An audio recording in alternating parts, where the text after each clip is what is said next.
새 길을 만드시는 분, 큰 기적을 행하시는 분. 할렐루야. 할렐루야. 자, 우리 먼저 좌우 앞에 있는 분들과 서로 한번 인사 나누겠습니다. 사람을 살리고 주님을 닮는 삶 됩시다. 사람을 살리고 주님을 닮는 삶 됩시다. 아멘. 아멘. 찬양의 내용이 너무나 가슴에 와닿는 내용인 것 같습니다. 너무나 기쁘죠. 감사합니다. 자, 오늘 우리가 함께 나눌 말씀 보겠습니다. 하나님 나눌 말씀은 주제는 평강은 결과가 아니라 관계가 있다, 관계에 있다 라고 하시는 거예요. 요즘 세상은 참 빨리도 가지만 또 흔들리고 요동합니다. 어제까지만 해도 이 문제에 대해서는 맞다라고 이야기하면서 옳다라고 이야기하면서 기준이 또 오늘은 또 무너져 버립니다. 뉴스 하나에 주식시장은 뭐 출렁이고 여론과 감정은 하루에도 몇 번씩 방향을 바꾸는 거죠. 그래서 요즘 우리는 하루도 조용할 날이 없습니다. 네, 조용할 날이 없어요. 아침에 눈을 뜨면 뉴스는 또 다른 불안을 전하고 어제의 상식은 오늘의 논쟁거리가 되고 경제는 또 요동치고 여론은 방향을 잃고 그렇다고 제가 정치적인 걸 얘기한 것이 아닙니다. 오해하지 마시고 사람의 이 마음은 그래서 쉽게 지치기도 하고 무너져 내리기도 하고 어디에 마음 둘 곳이 없는 거지. 이런 시대를 살다 보면 이런 생각을 하게 됩니다. 불안해하는 내가 이상한 걸까? 신앙이 약해진 건 아닌 걸까? 그렇게 세상만 흔들리는 것이 아니라 나 자신도 스스로를 책망하는 거지. 우리의 마음, 우리의 신앙까지도 흔들리기 때문입니다. 기도를 해도 마음이 가라앉지 않고 이 말씀을 읽어도 이 불안이 먼저 반응하는 거죠. 하나님을 믿는다고 고백하면서도 현실의 파도에 더 크게 요동하는 것처럼 느껴질 때가 있다라는 거죠.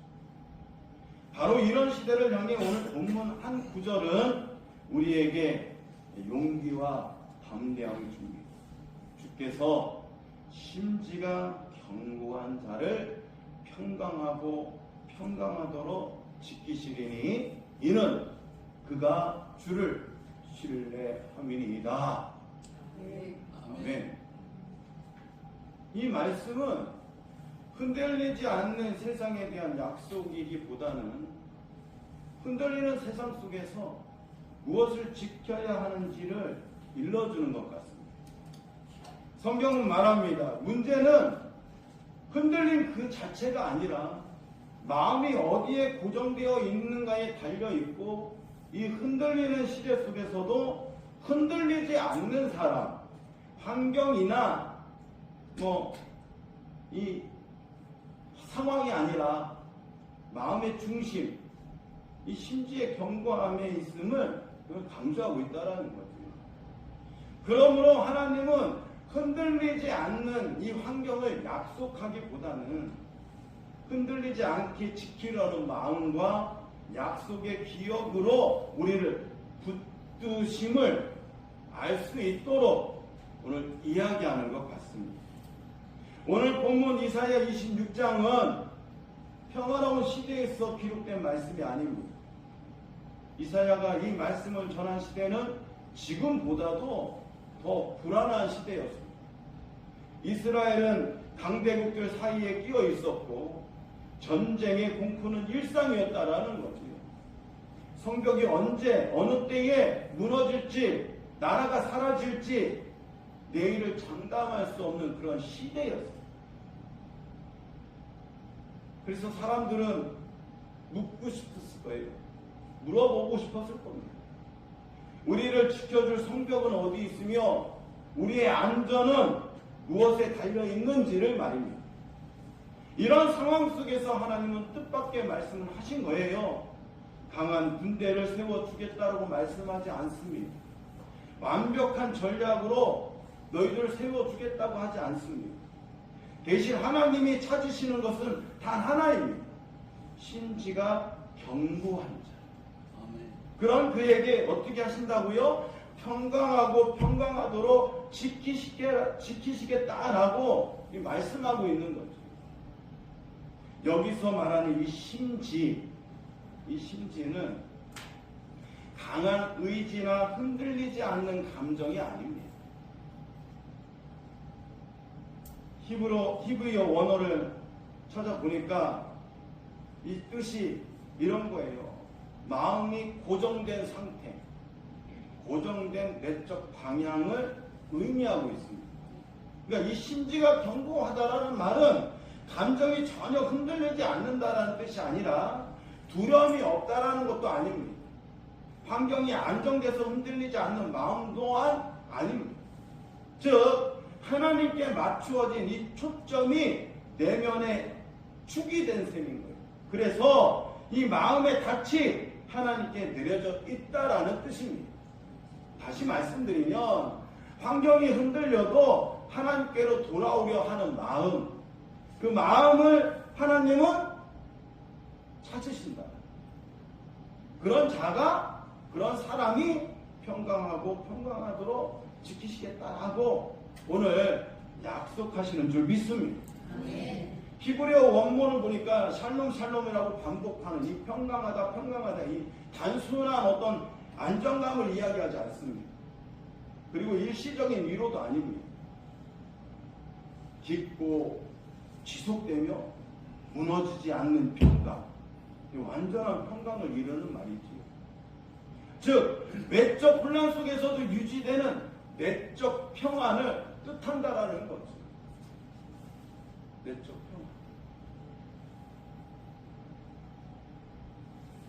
세상의 평안은 이 문제가 사라질 때 찾아오지만 하나님의 평강은 안에서, 즉 하나님을 생각하고 있을 때 그때부터 시작된다라는 거죠. 그래서인지 우리는 흔히 이렇게 생각하고 말합니다. 내가 문제가 해결되면 잠잠해지겠지. 상황이 나아지면 마음에 쉼이 있겠지. 그러나 성경은 말합니다. 평강은 상황이 바뀌어서 오는 것이 아니라 시선이 하나님께 옮겨질 때 시작된다. 이렇게 읽어주고 있습니다. 바람이 거센 이 바다 위에 닻이 깊게 내려진 배는 떠내려가지 않습니다. 파도는 여전히 치지만 배의 중심은 유지되고 있기 때문인 거죠. 흔들릴 수도 있어요. 그러나 방향은 잃지 않는다라는 거죠. 그래서 성경에서 말하는 이 평강은 외부의 고요함이 아니라 내면에서 나온다라고 이 믿음의 선진들을 통해서 일러줍니다. 다윗은 그렇게 쫓겨면서 이 광야에서도 이 평강을 유지했어요. 요셉도 마찬가지입니다. 그 감옥에서 하나님이 함께 하시니까 그 평강을 유지했다라는 거예요. 예수님도 마찬가지입니다. 그 십자가에서 그 평강을 유지했다. 바울은 어떻습니까? 바울은 감옥에서 여유롭게, 그죠? 편지를 쓰면서 오히려 밖에 있는 성도들에게 독려했어. 힘을 내라. 할 수 있거든. 무슨 말이야? 하나님이 능력 주시면 다 할 수 있는데 감옥에서 그렇게 평강을 노래했습니다. 이들은 공통점은 환경이 아니라 시선이 어디에? 평강은 환경의 결과가 아닌 시선에 있다라고, 방향에 있다라고 다시 한번 일러주는 거죠. 그것이 어디에? 하나님께. 즉 세상의 평안은 환경에 의존하지만 하나님의 평강은 방향에 의존한다라고 이야기합니다. 그러므로 심지가 견고하지 않는 사람의 눈이 세상을 향하면 불안은 커지는 거죠. 눈이 하나님께 향하면 평강은 더욱더 깊어지는 거죠. 우리의 신앙이 그렇습니다. 삶은 흔들릴 수 있어요. 그러나 하나님께 고정된 마음이 있다면 결단코 떠내려가거나 방향을 잃지 않는다라는 겁니다. 다시 말씀드리면 심지가 견고하다라는 말은 전혀 흔들리지 않는다라는 뜻이 아닙니다. 흔들릴 수 있어요. 그러나 다시 하나님께 돌아올 수 있는 그 방향성을 찾고 있다라는 거죠. 사랑하는 성도 여러분, 오늘 우리에게 묻는 이 여러분의 평강은 과연 어디서 오고 있습니까? 문제 해결에서 있습니까? 아니면 상황이 안정될 때 평안해집니까? 우리는 너무나도 자주 하나님을 믿는다고 말하면서도 실제로는 상황을 신뢰하며 살아가고 있지는 않은지 고민해 봐야 돼요. 결과를 붙들고 통제하려고 했습니다. 마음은 점점 더 불안합니다. 그러나 하나님은 말씀하시지요. 시편 46편에도 그렇게 이야기합니다. 다윗이 우리에게 일러줘. 너희는 가만히 있어. 내가 하나님 됨을 알지어라. 할렐루야. 그냥 가만히 있다라는 것은 멈춰 있다라는 거지요. 근데 이것이 실패가 아니라는 거죠. 주도권을 하나님께 돌려드리는 믿음의 행위입니다. 내가 손을 놓을 때 하나님은 하나님의 손을 펼치신다라는 거죠. 즉 행하심을 이루는 말입니다.